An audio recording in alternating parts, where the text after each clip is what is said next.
Hello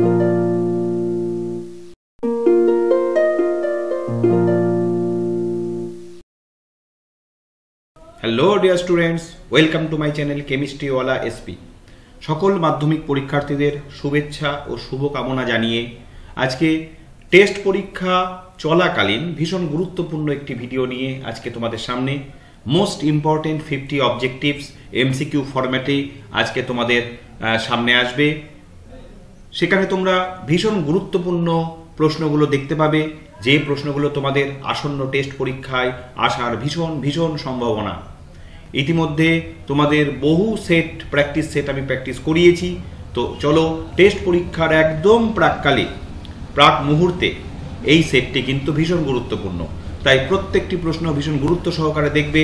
আমি তোমাদের উত্তরও বলে দিয়েছি এবং কিছু কিছু অ্যাপ্লাইড টাইপের কোয়েশ্চেন সেগুলো আমি তোমাদের সলভও করিয়ে দিয়েছি, দেখিয়ে দিয়েছি, বুঝিয়ে দিয়েছি।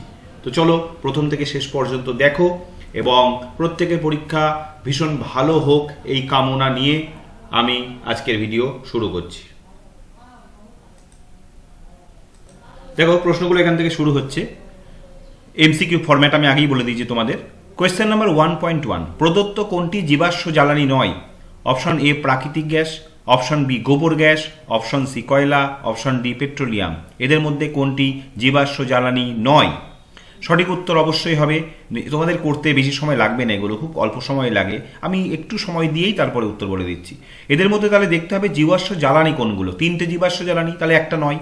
জীবাশ্ম জ্বালানি অবশ্যই কোনটা কোনটা? কয়লা জীবাশ্ম জ্বালানি, পেট্রোলিয়াম জীবাশ্ম জ্বালানি এবং প্রাকৃতিক গ্যাস অবশ্যই জীবাশ্ম জ্বালানি। তাহলে জীবাশ্ম জ্বালানি নয়, উত্তর হবে অবশ্যই অপশন বি। তাহলে 1.1 এর উত্তর হলো বি, গোবর গ্যাস জীবাশ্ম জ্বালানি নয়, আর বাকি তিনটে জীবাশ্ম জ্বালানি। কোয়েশ্চেন নাম্বার 1.2, চার্লসের সূত্রের ভি বনাম টি লেখচিত্র উষ্ণতা অক্ষকে যে উষ্ণতায় ছেদ করে সেই উষ্ণতাটি কত? ভালো করে খেয়াল করো, ভি বনাম ক্যাপিটাল টি কিন্তু নয়, ভি বনাম এখানে স্মল টি আছে। Option A 273 degree Celsius, option B 273 kelvin, option C -273 degree Celsius, option D 0 degree Celsius. V বনাম স্মল টি অর্থাৎ সেলসিয়াস স্কেলের উষ্ণতা নির্দেশ করে এই স্মল টি, কোন উষ্ণতায় ছেদ করে সেই উষ্ণতাটি হলো 1.2। অবশ্যই উত্তর হবে এ, হবে না, বি হবে না, সিডির মধ্যে একটি হবে, ডি হবে না, উত্তর হবে অপশন সি -273 ডিগ্রি সেলসিয়াস উষ্ণতা। একটু চলো দেখিয়ে দিই। দেখো, ভি বনাম ক্যাপিটাল টি, ভি বনাম স্মল টি, এখানে দেখো খেয়াল করো, এই যে আঁকলাম, এটা ভি আর এটা স্মল টি। স্মল টি হলে এখান ধরো এইটা ধরলাম 0, তাহলে এইদিকে আসলে মাইনাস হবে, এইটা ধরলাম আমি -273, এই যে তাহলে ভি বনাম স্মল টি হলে লেখচিত্র এমন হবে। দেখো, ভি বনাম ক্যাপিটাল টি লেখচিত্র হলে তাহলে কি হবে? মূল বিন্দুগামী সরলরেখা, এরকম হবে, তোমরা জানো। চলো আমরা আবার প্রশ্নে ফিরে যাই। দেখো, কোয়েশ্চেন নাম্বার 1.3, একটি গ্যাসের বাষ্প ঘনত্ব 16, তাহলে এনটিপিতে 22.4 লিটার ওই গ্যাসের ভর হবে। Option A 8 gram, option B 16 gram, option C 32 gram, option D 22.4 gram. ভালো করে দেখো কোনটা উত্তর হবে। বাষ্প ঘনত্ব কিন্তু 16, এনটিপিতে 22.4 লিটার ওই গ্যাসের ভর। আচ্ছা, আমি করে দিই। বাষ্প ঘনত্ব 16 মানে আণবিক ওজন কত হবে? বাষ্প ঘনত্বের দ্বিগুণ হয় আণবিক ওজন, তার মানে 32। এইবার আমরা জানি 22.4 লিটার কোনো গ্যাসের আয়তন তখনই হয় যখন সেই গ্যাসটা আণবিক ওজন পরিমাণ। তাহলে স্বাভাবিকভাবেই 22.4 লিটার ওই গ্যাসের ভর হবে আণবিক ওজন পরিমাণ, বাষ্প ঘনত্ব 16, আণবিক ওজন 32 বের করে নিলাম। অবশ্যই উত্তর হবে অপশন সি 32 গ্রাম। ক্লিয়ার? 1.4, কঠিন পদার্থের দৈর্ঘ্য প্রসারণ গুণাঙ্ক আলফা, ক্ষেত্র প্রসারণ গুণাঙ্ক বিটা এবং আয়তন প্রসারণ গুণাঙ্ক গামা হলে alpha is to beta is to gamma কি হবে? Option A 3:2:1, option B 1:3:2, option C 1:2:3, option D 2:1:3। কোনটা উত্তর হবে বলো? এ, বি, সিডির মধ্যে কোনটা উত্তর হবে? সঠিক উত্তর অবশ্যই হবে অপশন সি 1:2:3। ওকে, চলো একটু দেখে নিই, এটা দেখে নেওয়ার দরকার আছে। আলফা বিটা গামার অনুপাত। দেখো, আলফা বিটা গামার মধ্যে সম্পর্ক আমরা কি জানি? আলফা সমান সমান বিটা বাই 2 সমান সমান গামা বাই 3। দেখে নাও, তাহলে আলফা সমান সমান আমরা লিখতে পারি বিটা বাই 2।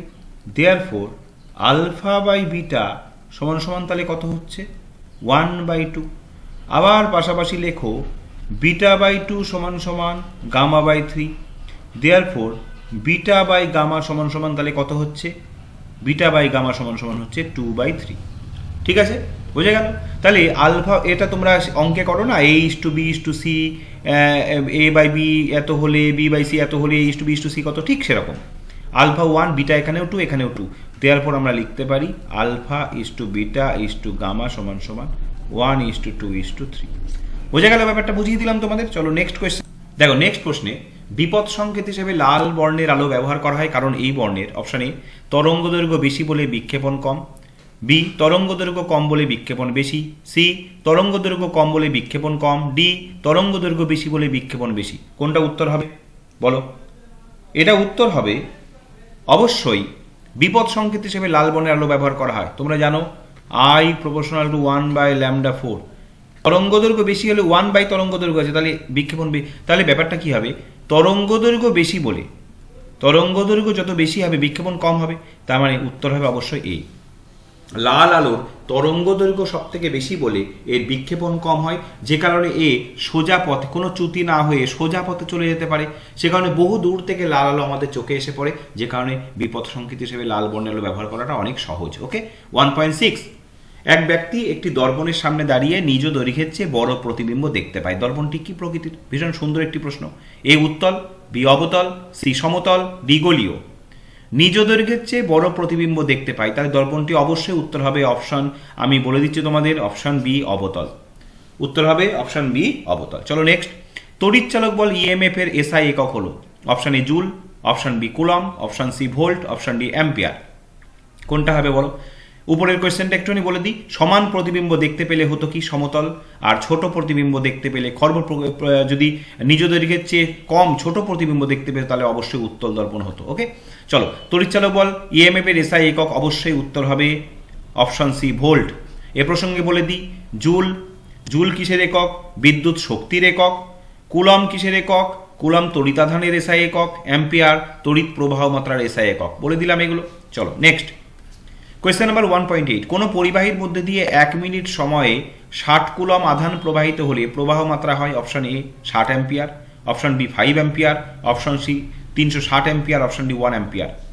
কোনটা উত্তর হবে? অবশ্যই আনসার হবে, আচ্ছা এর আনসারটা আমি পরে বলছি, আগে চলো সমাধান করি। 60 কুলম তড়িৎ 1 মিনিট। দেখো আমরা ফর্মুলা জানি, কি ফর্মুলা জানি? কিউ সমান IT আমরা ফর্মুলা জানি।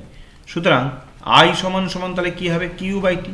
এখানে 60 কুলম বলেছে আর টিটা কিন্তু মিনিট বলেছে। এবার তোমরা জানো মিনিট থাকলে সেকেন্ডে নিয়ে আসতে হবে, 60 করে দিলাম, 60 কেটে গেল 1। এবার যেহেতু প্রবাহ মাত্রা তাহলে তার উত্তর হবে অ্যাম্পিয়ার, তাহলে উত্তর হলো 1 অ্যাম্পিয়ার। কোন অপশনটাই আছে দেখি চলো, তাহলে উত্তর হবে অবশ্যই অপশন ডি, দেখো 1 অ্যাম্পিয়ার রয়েছে। Okay next. তেজস্ক্রিয়তা আবিষ্কার করেন option A Newton, option B Thomson, option C Becquerel, option D Watson. সঠিক উত্তর হবে option C Becquerel. J Thomson, Thomson, neutron, Becquerel. চলো কোয়েশ্চেন নাম্বার 1.10। পর্যায় সারণীর প্রথম পর্যায়ে মৌলের সংখ্যা কত? Option A 2, option B 3, option C 1, option D 4। পর্যায় সারণীর প্রথম পর্যায়ে অবশ্যই মৌলের সংখ্যা অপশন এ 2। তারপরে চলো প্রদত্ত কোনটি আয়নীয় যৌগ 1.11?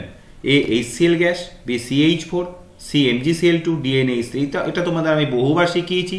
যদি ধাতু অধাতু দিয়ে যৌগ হয় তাহলে আয়নীয় যৌগ, আর অধাতু অধাতু দিয়ে গঠিত যৌগ হলে সমযোজী যৌগ। এখানে HCl দেখো অধাতু অধাতু, তাহলে সমযোজী। CH4 কার্বন অধাতু হাইড্রোজেন অধাতু, সমযোজী।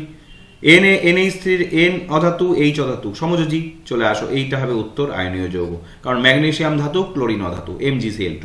নেক্সট 1.12। ধাতব পরিবাহীর ক্ষেত্রে তড়িৎ পরিবহন করে option A cation, option B anion, option C electron, option D কোনোটি নয়। ধাতব পরিবাহীর ক্ষেত্রে তড়িৎ পরিবহন করে অবশ্যই উত্তর হবে অপশন সি ইলেকট্রন, মুক্ত ইলেকট্রন। ক্যাটায়ন অ্যানায়ন অর্থাৎ আয়ন তড়িৎ পরিবহন করে তড়িৎ বিশ্লেষ্য পদার্থের দ্রবণে। মনে রেখো তড়িৎ বিশ্লেষ্য পদার্থের দ্রবণে তড়িৎ পরিবহনের মুখ্য ভূমিকা থাকে কার উপর? আয়নের উপর। আর ধাতব পরিবাহীর ক্ষেত্রে তড়িৎ পরিবহন করে কে? ইলেকট্রন, মুক্ত ইলেকট্রন। Next question number 1.13। দেখো 1. নেসলার বিকারক অ্যামোনিয়ার সংস্পর্শে এলে কোন বর্ণ ধারণ করে? অপশন এ হলুদ, অপশন বি বেগুনি, অপশন সি তামাটে, অপশন ডি কালো। নেসলার বিকারক অ্যামোনিয়ার সংস্পর্শে এলে কোন বর্ণ ধারণ করে? হলুদ, বেগুনি, তামাটে, কালো। সঠিক উত্তর অবশ্যই হবে অপশন সি তামাটে। নেসলার বিকারক অ্যামোনিয়ার সংস্পর্শে এলে তামাটে বর্ণ ধারণ করে।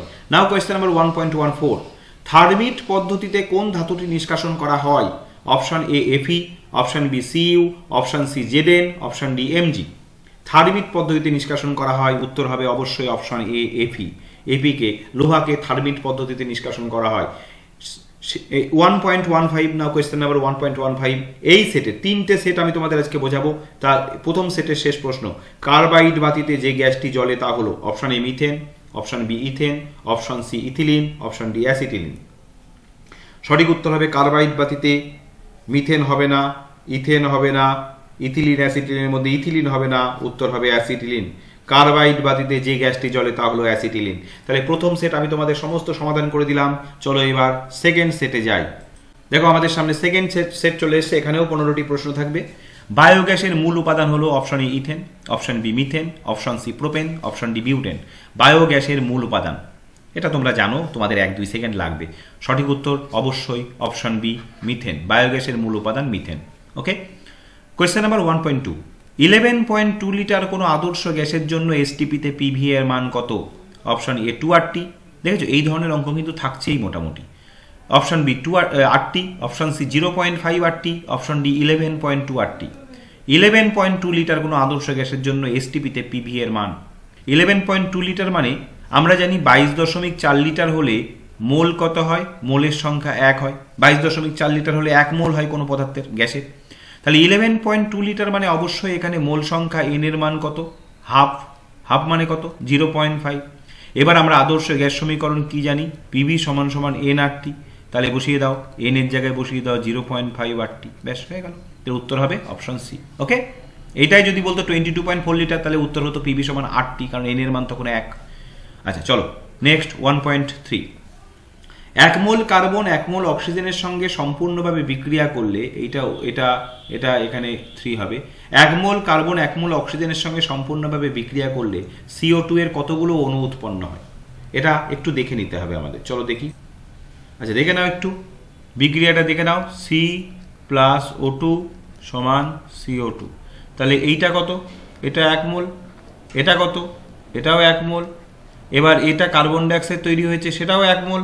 এবার 1 মোল কার্বন ডাইঅক্সাইডে কতগুলো অণু থাকে তোমরা তো জানো, 6.022 × 10⁻23। এই সংখ্যাটাকে বলে অ্যাভোগাড্রো সংখ্যা, তোমরা প্রত্যেকে জানো। তাহলে উত্তর অবশ্যই হবে এটা। চলো দেখো এবার কোয়েশ্চেন নাম্বার 1.4, সাদা আলোর বর্ণালীতে কোন আলোর চ্যুতি সবচেয়ে কম হয়? এটা প্রত্যেকটা স্টুডেন্টই পারবে। অপশন এ লাল, অপশন বি নীল, অপশন সি সবুজ, অপশন ডি কমলা। এই যে প্রিজমের মধ্যে দিয়ে যখন সাদা আলো যায় তখন এইভাবে যে বিচ্যুতি ঘটে, কোন আলোর বিচ্যুতি চ্যুতি সবচেয়ে কম হয়? সঠিক উত্তর হবে অবশ্যই অপশন এ লাল, যে কারণে লাল আলোকে বিপদ সংকেত হিসেবে ব্যবহার করা হয়। আর সবচেয়ে বেশি যদি প্রশ্ন আসতো তাহলে সেটা হতো বেগুনি। ওকে, কোয়েশ্চেন নাম্বার 1.4, 1.5, দিনের বেলায় আকাশকে নীল দেখায় কারণ আলোর কোন ধর্মের জন্য? অপশন এ বিচ্ছুরণ, অপশন বি বিক্ষেপণ, অপশন সি প্রতিসরণ, অপশন ডি প্রতিফলন। দিনের বেলায় আকাশকে নীল দেখায়, এটা তোমরা বহুবার প্র্যাকটিস করেছো। সঠিক উত্তর হবে অপশন বি বিক্ষেপণ, আলোর বিক্ষেপণ ধর্মের জন্য। নাও কোয়েশ্চেন নাম্বার 1.6, নিউট্রাল তারের রং হলো অপশন এ লাল, অপশন বি নীল, অপশন সি সবুজ, অপশন ডি কালো। এটা আন্তর্জাতিক নিয়ম অনুসারে কথাটা উল্লেখ করে দেওয়া দরকার, উল্লেখ করে দিলাম। নিউট্রাল তারের রং হলো অপশন এ লাল, অপশন বি। সঠিক উত্তর হবে নিউট্রাল তারের রং অবশ্যই উত্তর হবে অপশন বি নীল, অপশন বি নীল। Okay, now question number 1.7, fuse তারের বৈশিষ্ট্য হলো অপশন এ রোধ উচ্চ গলনাঙ্ক উচ্চ, অপশন বি রোধ নিম্ন গলনাঙ্ক নিম্ন, অপশন সি রোধ নিম্ন গলনাঙ্ক উচ্চ, অপশন ডি রোধ উচ্চ গলনাঙ্ক নিম্ন। ফিউজ তারের বৈশিষ্ট্য কোনটা হবে? এটা তোমাদের সাজেশনেও আমি তোমাদের দিয়েছি ফিউজ তারের বৈশিষ্ট্য কি। সঠিক উত্তর হবে অবশ্যই অপশন ডি রোধ উচ্চ গলনাঙ্ক নিম্ন। রোধ উচ্চ হলে কি হবে? রোধ উচ্চ হলে তাপ বেশি উৎপন্ন হবে, আর বেশি তাপ উৎপন্ন হলে গলনাঙ্ক নিম্ন হওয়ার জন্য ফিউজ তার কেটে গিয়ে মূল বর্তনী ছিন্ন করবে, যে কারণে হঠাৎ তড়িৎ প্রবাহ মাত্রা বেড়ে গেলে বা শর্ট সার্কিট হলে বাড়ির বৈদ্যুতিক যন্ত্রপাতিকে রক্ষা করবে ফিউজ তার। নাও কোয়েশ্চেন নাম্বার 1.8, কঠিনের কত প্রকার তাপীয় প্রসারণ গুণাঙ্ক আছে? Option A 1, option B 2, option C 3, option D 4। এটা প্রত্যেকেই পারবে, প্রত্যেকটা প্রশ্নই প্রত্যেকে পারবে, কারণ বহুবার তোমরা প্র্যাকটিস করেছো। সঠিক উত্তর হবে অপশন সি 3, কারণ দৈর্ঘ্য প্রসারণ গুণাঙ্ক, ক্ষেত্র প্রসারণ গুণাঙ্ক, আয়তন প্রসারণ গুণাঙ্ক, 3 প্রকার তাপীয় প্রসারণ গুণাঙ্ক কঠিন পদার্থের রয়েছে। নাও কোয়েশ্চেন নাম্বার 1.9, পারমাণবিক বোমার ভিত্তি হলো অপশন এ প্রাকৃতিক তেজস্ক্রিয়তা, অপশন বি নিউক্লিয় বিভাজন, অপশন সি নিউক্লিয় সংযোজন, অপশন ডি রাসায়নিক বিক্রিয়া। পারমাণবিক বোমার ভিত্তি কোনটা হবে বলো? সঠিক উত্তর অবশ্যই হবে অপশন বি নিউক্লিয় বিভাজন। এখানে পারমাণবিক বোমা আর হাইড্রোজেন বোমার মধ্যে অনেক স্টুডেন্ট গুলিয়ে ফেলে। আমি বুঝিয়ে দিই, পারমাণবিক বোমা থেকে কি হয়, ভারী মৌলের নিউক্লিয়াস হালকা মৌল উৎপন্ন করে, সেক্ষেত্রে প্রচুর শক্তি উৎপন্ন হয়। আর হাইড্রোজেন বোমায় মনে রেখো নিউক্লিয় সংযোজন বিক্রিয়া। সূর্য, নক্ষত্র, অন্যান্য নক্ষত্র এবং হাইড্রোজেন বোমা এগুলোতে কিন্তু নিউক্লিয় সংযোজন। আর পারমাণবিক বোমা যেটা হিরোশিমা নাগাসাকিতে ফেলা হয়েছিল, লিটল বয় ফ্যাটম্যান, সেগুলো কিন্তু নিউক্লিয় বিভাজন বিক্রিয়া। নাও কোয়েশ্চেন নাম্বার 1.10, নিম্নের কোন ধর্মটি মৌলদের পর্যায়গত ধর্ম নয়, পিরিয়ডিক প্রপার্টিজ নয়? অপশন এ ব্যাসার্ধ, অপশন বি জারণ ধর্ম, অপশন সি তড়িৎ ঋণাত্মকতা, অপশন ডি তেজস্ক্রিয়তা। তাহলে চারটের মধ্যে তিনটে পর্যায়গত ধর্ম, মানে পিরিয়ডিক প্রপার্টিজ একটা নয়, তাহলে কোনটা পর্যায়গত ধর্ম সেটা দেখে নিই। অপশন এ ব্যাসার্ধ, অবশ্যই পর্যায়গত ধর্ম, তাহলে এটা উত্তর হবে না। অপশন বি জারণ ধর্ম, অবশ্যই পর্যায়গত ধর্ম, এটাও হবে না। তড়িৎ ঋণাত্মকতা পজিটিভলি পর্যায়গত ধর্ম, তাহলে এটাও হবে না। উত্তর হবে তেজস্ক্রিয়তা, এবং এটা জানো তোমরা, তেজস্ক্রিয়তা মৌলের পর্যায়গত ধর্ম নয়। নাও কোয়েশ্চেন নাম্বার 1.11, নিচের কোন যৌগটির মধ্যে অণুর অস্তিত্ব নেই? এবার অণুর অস্তিত্ব থাকে না কাদের? যারা তড়িৎযোজী যৌগ, আয়নীয় যৌগ, তাদের অণু হিসেবে কোনো অস্তিত্ব থাকে না, কারণ তারা বিপরীত তড়িৎধর্মী ক্যাটায়ন এবং অ্যানায়ন শুধুমাত্র স্থির তড়িতাকর্ষণ বল দ্বারা পাশাপাশি অবস্থান করে মাত্র, ওদের অণু হিসাবে কোনো অস্তিত্ব নেই। সেই জন্য ওদের ওজনকে আণবিক ওজন লেখা যায় না, ওদের ওজনকে সংকেত ওজন লিখতে হয়, তোমরা এগুলো সব জানো। তাহলে এখানে দেখতে হবে এর মধ্যে আয়নীয় যৌগ কোনটা, সেটাই উত্তর হবে। হাইড্রোজেন ক্লোরাইড সমযোজী যৌগ, কারণ হাইড্রোজেন ক্লোরিন দুটোই অধাতু, তাহলে এটা হবে না উত্তর। ক্যালসিয়াম অক্সাইড, ক্যালসিয়াম ধাতু, অক্সিজেন অধাতু, তাহলে এটা হতে পারে। আরও দেখি, মিথেন, এটা অবশ্যই সমযোজী যৌগ, এটা উত্তর হবে না। লাস্ট অ্যামোনিয়া, এটাও সমযোজী যৌগ, এটা উত্তর হবে না। অবশ্যই উত্তর হবে অপশন বি ক্যালসিয়াম অক্সাইড, কারণ এটা একটা তড়িৎযোজী বা আয়নীয় যৌগ, এর মধ্যে এখানে অণু হিসেবে কোনো অস্তিত্ব নেই। এরা দুই বিপরীত প্রকার আয়ন, ক্যালসিয়াম আয়ন আর অক্সিজেন আয়ন পাশাপাশি থাকে মাত্র। নাও কোয়েশ্চেন নাম্বার 1.12, নিম্নের কোনটি তড়িৎ অবিশ্লেষ্য পদার্থ? আবার দেখো, এখানে এগুলো কিন্তু সব বেসিক কনসেপ্টের কোয়েশ্চেন। তড়িৎ বিশ্লেষ্য পদার্থ সাধারণত কারা হয়? তড়িৎযোজী যৌগ বা আয়নীয় যৌগ যারা হয়, তার সেখানে আয়ন থাকে বলে তারা তড়িৎ বিশ্লেষ্য পদার্থ হয়। আর সমযোজী যৌগরা সাধারণত তড়িৎ অবিশ্লেষ্য পদার্থ হয়। তাহলে এখানে দেখতে হবে কোনটা সমযোজী যৌগ। তাহলে চলো দেখি, দেখো NaCl তড়িৎযোজী যৌগ, তাহলে এটা তড়িৎ বিশ্লেষ্য, এটা উত্তর হবে না। HCl, এটা কিন্তু একটা গুরুত্বপূর্ণ জায়গা। HCl সমযোজী যৌগ হলেও তড়িৎ বিশ্লেষ্য, জলীয় দ্রবণে এরা আয়ন উৎপন্ন করে, তাহলে এটা উত্তর হবে না। এবার চলে আসছে NaOH তীব্র ক্ষার, এটা তো প্রশ্নই নেই, এটাও তড়িৎ বিশ্লেষ্য পদার্থ। উত্তর লাস্টে চলে আসলো, দেখো চিনি সমযোজী যৌগ, C12, H22O11, এটা সমযোজী যৌগ, এরা আয়ন উৎপন্ন করতে পারে না, তাই তড়িৎ অবিশ্লেষ্য পদার্থ। ওকে, উত্তর হবে অপশন ডি। নাও কোয়েশ্চেন নাম্বার 1.13, দেখো আর দুটো প্রশ্ন এখানে আছে। দেখো, কোন গ্যাসের সংস্পর্শে নেসলার দ্রবণ তামাটে হয়? Option A nitrogen, option B HCl, option C ammonia, option D H2S। Nessler দ্রবণ তামাটে হয় কোন গ্যাসের সংস্পর্শে? Nitrogen, hydrogen chloride, ammonia, H2S। সঠিক উত্তর হবে অপশন সি অ্যামোনিয়া। অ্যামোনিয়ার সংস্পর্শে নেসলার দ্রবণ তামাটে হয়। নাও কোয়েশ্চেন নাম্বার 1.14, অ্যালুমিনিয়ামের আকরিক হলো? Option E hematite, option B gibbsite, option C calamine, option D malachite. খুব সুন্দর প্রশ্নটা, কিন্তু ভীষণ ইম্পর্টেন্ট, কারণ এখানে যদি বক্সাইট থাকতো অনেক স্টুডেন্ট সহজেই বক্সাইটে টিক দিয়ে দিত, কিন্তু দেখো এইগুলো কিন্তু একটু অজানা। অনেকগুলো আকরিক বইয়ে রয়েছে, কমনগুলোই সাধারণত স্টুডেন্টরা পড়ে, একটু আনকমন এগুলো সম্পর্কেও জানতে হবে। সঠিক উত্তর কিন্তু হবে অপশন বি গিপসাইট, এটা অ্যালুমিনিয়ামের আকরিক। বাকিগুলো সম্পর্কে একটু বলে দিই, হিমাটাইট কিন্তু লোহার আকরিক, Fe লোহার আকরিক, ক্যালামাইন জিঙ্কের আকরিক, ম্যালাকাইট কপারের আকরিক, এগুলো একটু জেনে রেখো। ওকে, শেষ প্রশ্ন সেকেন্ড সেটের।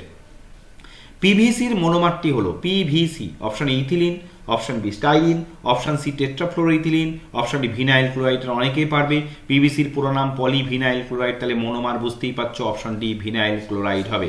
এইভাবে আজকে তোমাদের সেকেন্ড সেট 2 কমপ্লিট হলো। এবার আর একটা সেট রয়েছে। আমি সাধারণত তোমাদের একটা সেট করেই দিয়ে আলোচনা করি, কিন্তু আজকে 3টে সেট দেওয়ার একটাই উদ্দেশ্য, যেহেতু তোমাদের টেস্ট পরীক্ষা চলছে আর ভৌতবিজ্ঞান সামনে, 2-1 দিনের মধ্যে ভৌতবিজ্ঞান, যাতে অল্প সময়ে বেশি প্র্যাকটিস তোমাদের হয়, সেই জন্য আমি বেশি বেশি করে সেট দিচ্ছি, এবং এখানে আলোচনা আমি তোমাদের কম করছি, সরাসরি উত্তর বলে বেরিয়ে যাচ্ছি, যাতে অল্প সময়ে তোমরা এগুলো প্রচুর সংখ্যক প্রশ্ন সামনে দেখতে পাও। চলো সেট 3 দেখি। এবার দেখো সেট 3 শুরু হয়ে গেছে। 1.1, এখানেও 15টি প্রশ্ন। কোনটি জীবভর শক্তি নয় বা বায়োমাস শক্তি নয়? অপশন এ গোবর, অপশন বি কাঠ, অপশন সি ভূতাপ শক্তি, অপশন ডি প্রাণীদের বর্জ্য। গোবর অবশ্যই জীবভর শক্তি, তাহলে এটা উত্তর হবে না। কাঠ জীবভর শক্তি, উত্তর হবে না। প্রাণীদের বর্জ্য জীবভর শক্তি, উত্তর হবে না। উত্তর হবে ভূতাপ শক্তি। ওকে, নেক্সট কোয়েশ্চেন, কোয়েশ্চেন নাম্বার 1.2, কোন ক্ষেত্রে আদর্শ গ্যাসের লেখচিত্র সরল রৈখিক নয়? Important question. আদর্শ গ্যাসের লেখচিত্র সরলরৈখিক নয়, এক্ষেত্রে উত্তর হবে ভি বনাম পি। বাকিগুলো একটু দেখিয়ে দিই তোমাদের, চলো দেখিয়ে দিই। পি ভার্সেস টি লেখচিত্র কেমন দেখো, এখানে খেয়াল করো। পি বনাম টি লেখচিত্র মূলবিন্দুগামী সরলরেখা, ভি বনাম টি মূলবিন্দুগামী সরলরেখা। পি বনাম ভি সরলরেখা নয়, এটা কিন্তু সমপরাবৃত্ত বলে একে, দেখো এরকম বেঁকে গেছে। আর ভি বনাম 1/p এটাও কিন্তু সরলরেখা। তাহলে চারটে লেখচিত্র কিন্তু তোমাদের আমি দেখিয়ে দিলাম এখানে। তাহলে সরলরেখা নয় কোনটা হবে? দেখতেই পাচ্ছ পি বনাম ভি। ওকে, এই লেখচিত্রগুলো খাতায় কিন্তু করে নিও, লিখে রেখো। চলো দেখি, তাহলে সঠিক উত্তর দেখতেই পেলে পি ভার্সেস পি। নাও নেক্সট 1.3, গ্যাসের বাষ্প ঘনত্ব ডি ও আণবিক গুরুত্ব এম হলে অপশন এ এম সমান d/2, অপশন বি এম সমান 2d, অপশন সি এম সমান d square, option D M সমান √d। এটা প্রত্যেকে জানো, কোনো প্রশ্ন নেই। গ্যাসের বাষ্প ঘনত্ব ডি আণবিক গুরুত্ব এম হলে সম্পর্ক হবে অপশন বি এম সমান 2d। আমরা বহুবার দেখেছি, এটা নিয়ে কোনো দ্বিমত নেই, বহুবার দেখেছি এটা, এম সমান 2d। নাও নেক্সট কোয়েশ্চেন, ক্ষেত্র প্রসারণ গুণাঙ্কের একক, option A kelvin, option B gram per সেমি cube, option C f⁻⁻1, option D সেমি পার সেকেন্ড, অর্থাৎ ফারেনহাইট। কোনটা হবে বলো উত্তর? ক্ষেত্র প্রসারণ গুণাঙ্কের একক, এটা ডিগ্রি ফারেনহাইট হওয়ার উচিত ছিল, আমি বসিয়ে দিলাম। তাহলে অবশ্যই উত্তর হবে 1.4 অপশন সি। কেন? কারণ আমরা জানি ক্ষেত্র প্রসারণ গুণাঙ্ক বলো বা দৈর্ঘ্য প্রসারণ গুণাঙ্ক বলো বা আয়ত প্রসারণ গুণাঙ্ক বলো, এদের একক হয় ডিগ্রি সেলসিয়াস ইনভার্স, অথবা ডিগ্রি ফারেনহাইট ইনভার্স, অথবা কেলভিন ইনভার্স। কারণ কেলভিনের কোনো কি থাকে না, ডিগ্রি থাকে না। তাহলে এখানে কেলভিন ইনভার্স নেই, তাহলে এটা হবে না, এইটা হবে না, এটাও হবে না। তাহলে উত্তর অবশ্যই হবে ডিগ্রি ফারেনহাইট ইনভার্স। ওকে, নাও নেক্সট কোয়েশ্চেন নাম্বার 1.5, প্রিজমের মধ্যে দিয়ে সাদা আলোর প্রতিসরণের ক্ষেত্রে কোন বর্ণের চ্যুতি সর্বাধিক হয়? দেখো এখান থেকে প্রশ্নটা, এ লাল, বি হলুদ, সি বেগুনি, ডি সবুজ। কিছুক্ষণ আগেই একটা প্রশ্ন, এই ধরনের প্রশ্ন আগের সেটে তোমরা করেছো। কোন বর্ণের চ্যুতি সর্বাধিক হয়? আমি তোমাদের তখন বলেছিল কম হয়, এখন বেশি হয়। তাহলে অবশ্যই উত্তর হবে কোনটা? আমি তোমাদের বলে দিয়েছিলাম, উত্তর হবে বেগুনি, অপশন সি। আর কম হয় লাল। নাও কোয়েশ্চেন নাম্বার 1.6, অ্যামমিটার পরিমাপ করে অপশন এ রোধ, অপশন বি বিভব প্রভেদ, অপশন সি আধান, অপশন ডি প্রবাহ মাত্রা। অ্যামমিটার কোনটি পরিমাপ করে?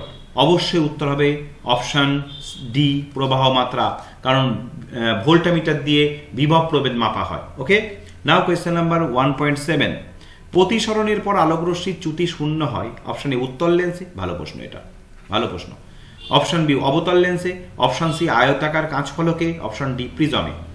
উত্তল লেন্সে আলোকরশ্মির চ্যুতি শূন্য হয় না, প্রশ্নই নেই। অবতল লেন্সে না, তাহলে এই দুটোতে আলোকরশ্মির চ্যুতি শূন্য হওয়ার প্রশ্ন নেই, উত্তর হবে অপশন সি। প্রিজমেও নয়, প্রিজমে অবশ্যই এক্ষুনি তোমরা দেখলে প্রিজমে চ্যুতি শূন্য হবে না। তাহলে আয়তাকার কাঁচফলক, আয়তাকার স্বচ্ছ কাঁচফলকের উপর যদি আলোকরশ্মি এসে পড়ে লম্বভাবে, সোজা বেরিয়ে যায়, তাহলে সোজা বেরিয়ে যায় মানে এখানে চ্যুতি কত হবে? শূন্য। কোয়েশ্চেন নাম্বার 1.8, যে সূত্রের, এটা ইম্পর্টেন্ট কোয়েশ্চেন, যে সূত্রের উপর ভিত্তি করে লেন্স যে সূত্র নির্মিত হয়েছে তা হলো অপশন এ ভরের নিত্যতা সূত্র, অপশন বি শক্তির নিত্যতা সূত্র, অপশন সি ফ্লেমিং এর বামহস্ত নিয়ম, অপশন ডি নিউটনের দ্বিতীয় সূত্র। কোনটা হবে বলো? ইম্পর্টেন্ট কোয়েশ্চেন, অবশ্যই উত্তর হবে অপশন বি শক্তির নিত্যতা সূত্র, মনে রেখো। নাও কোয়েশ্চেন নাম্বার 1.9, তড়িৎ ক্ষেত্র দ্বারা বিচ্যুত হয় না অপশন এ গামারশ্মি, অপশন বি আলফা কণা, অপশন সি বিটা কণা, অপশন ডি পজিট্রন। তড়িৎ ক্ষেত্র দ্বারা বিচ্যুত হয় না গামারশ্মি, আলফা কণা, বিটা কণা, পজিট্রন। সঠিক উত্তর হবে গামারশ্মি। সব থেকে বেশি বিচ্যুত হয় কি? বিটা কণা সব থেকে বেশি বিচ্যুত হয়। তার থেকে একটু কম বিচ্যুত হয় আলফা কণা, অর্থাৎ যদি এইরকমভাবে বেরোই, সব থেকে বেশি বিচ্যুত হয় বিটা, একটু কম বিচ্যুত হয় আলফা, আর একদম সোজা পথে বেরিয়ে যায়, কোনো বিচ্যুতি হয় না গামার। নাও কোয়েশ্চেন নাম্বার 1.10, তড়িৎ ঋণাত্মকতা সবচেয়ে কম কোনটির? Option A fluorine, option B chlorine, option C bromine, option D iodine. এদের মধ্যে তড়িৎ ঋণাত্মকতা সবচেয়ে কম কোনটির?